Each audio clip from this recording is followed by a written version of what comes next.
Way back when, we were a dairy through the mid-60s, and I was not interested in dairy. And at that time, pork production offered opportunities for better cash flows. So we started on a small scale and developed not a large, by no means, operation, a farrow to finish operation that at one time put approximately 2,500 to 3,000 hogs to market. Through the years, we've added a few farms in, and we've incorporated some conservation measures. Several of the ground that we had purchased had no practices on. They were no terraces, no underground outlets, no waterways. So little by little, using state cost share money and some out of the pocket, we felt we were reducing the erosion rates, the tons per acre. Steve has been very actively involved in exploring different things as far as how the soil moves and how water moves, and he has a really good understanding for that. A lot of the things we went to, minimum tillage, no-till, was because of our labor requirements.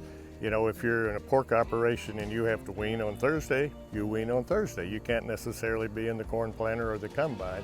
Seeing the EQIP programs, the grid sampling, the don't use pesticides unless you need them, have a CCA come out and look at your crops and guide you on what you should or shouldn't do. Keeping the soil on your field has benefits that you will see for years down the road. So what we made a conscious effort to do was take some of our farm that maybe wasn't as productive.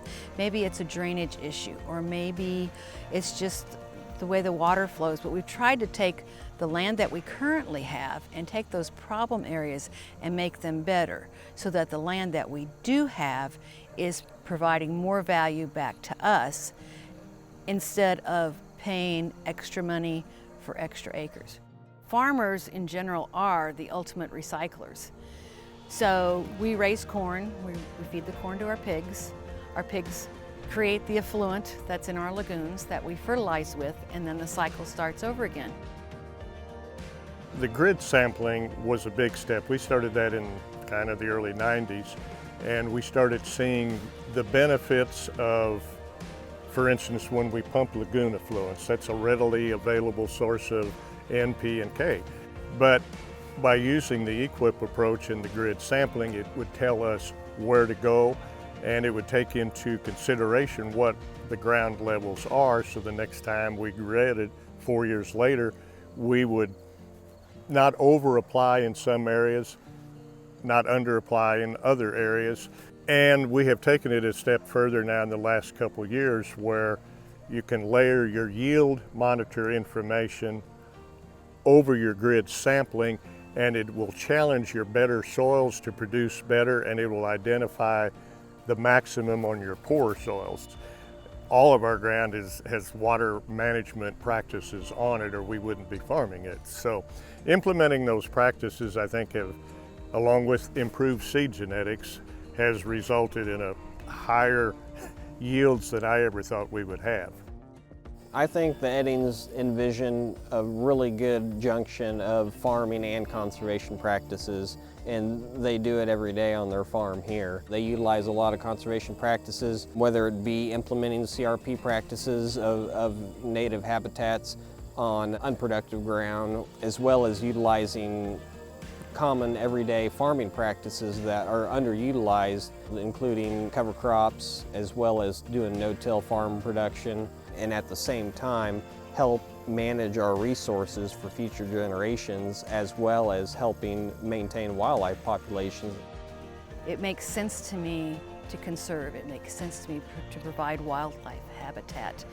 And if you can do things that conserve water quality or conserve the soil, it's more of a why not than a why. Our pond, or our small lake, provides water for our livestock. It has a healthy fish population, and it lays below quite a few acres that flow into it. So by having this healthy fish population, we know that the water that we provide for our animals is good for them, and we also know that we're not putting anything anything into the water like too much fertilizer or certain chemicals or pesticides that are going to kill them. So it's kind of a real visual statement, and it helps people see the whole picture. There's just so many benefits to farming. I may not make the most money, but that's not what it's all about. It's about taking care of what you have. And I think that's part of our upbringing. You know, we learned that, you know, at church we're supposed to be good stewards. I mean, God gave us this land, we're supposed to take care of it. So taking care of this land and providing an opportunity for our kids and our grandkids is a joy, and it's a pleasure, and we get to see them every day.